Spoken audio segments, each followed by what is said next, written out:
The old man was stunned. The way his daughter painted was exactly like that of the famous master of traditional Chinese art. He didn't believe it until he saw it with his own eyes. She added a few random strokes, and suddenly, a vivid painting came to life. That's when he finally realized his daughter, who had just come home, was the legendary master herself. What he didn't know was that this innocent-looking girl was actually a secret agent, and one simple question was enough to bring out the ruthless side of her nature. If a stranger bumps into you on the street, apologizes right away, how would you react? Most agents would just break an arm or maybe take a kidney. But when she gave her answer, everyone in the room froze. I'd say no worries and walk away. Then find him later when he's alone and bury him alive. Because of that answer, the Bureau had no choice but to activate Plan B, to help her blend into society and avoid unnecessary incidents. The deputy director implanted a chip that disguised her as a normal person. Then he explained her mission: live among ordinary people, learn to feel something real, and stop being so extreme. He also briefed her on the family she'd be staying with. Her mother had passed away, her father had remarried,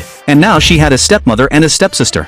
She also had 4 older brothers who resented her deeply, since their mother died giving birth to her. Our top agent can't just let people push her around, right? Never done a family mission before. Any tips? Simple. Take back what's yours, and if anyone messes with you, beat them senseless. She grinned, and promised she'd handle it. But the moment she stepped through the door, her scheming stepsister jumped to set the rules. From now on, stay away from my dad and my brothers. And when you're outside, don't you dare say you're one of us, or that you even know me. Clearly, they thought she was easy to bully, but they had no idea who they were dealing with. Without saying a word, she kicked a chair straight at the stepsister. The girl yelped in pain, furious, and swore she'd tell their dad when he got home. The stepmother immediately jumped in, scolding her for being rude and uneducated. Just then, the eldest brother walked in. The stepsister, seeing her chance, ran to him and started tattling. Everyone knew that ever since their mom died giving birth to her, their dad and brothers, especially the eldest, had hated her. The stepsister was sure he'd take her side, but to her shock, he pulled the girl into a hug and gently said, "Welcome home." After that, he acted like a completely different person.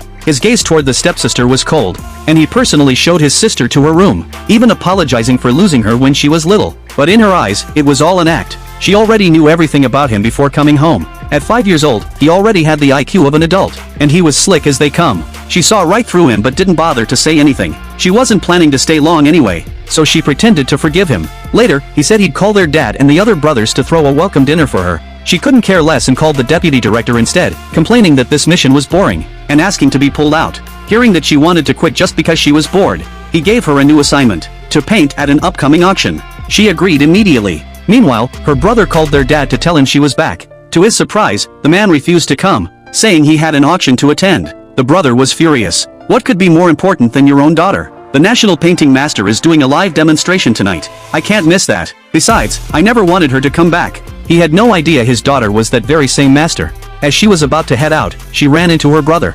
He asked where she was going, and she said she was going out and wouldn't be back that night. He insisted she stay for dinner, saying everyone liked her. She laughed and told him to prove it. Call her brothers right now. So he did. The second and third brothers both made excuses. She told him to call again, and he was starting to feel played. Then he called the fourth brother, but before he could even finish his sentence, the guy hung up, saying, "Cut the fake brotherly crap. You hate her more than anyone." The room went silent. She took the chance to slip away. Later, the deputy director brought her to the auction. Wearing a veil, she stood before a crowd of wealthy bidders. The same men who'd been bragging about outbidding everyone for the master's work were now frowning. They couldn't believe the legendary artist was just a delicate-looking young woman. The staff quickly told them not to judge too fast, that they could wait until she finished painting to decide if she was the real deal. But they didn't listen and started to leave. That's when she unrolled her painting and instantly captured everyone's attention.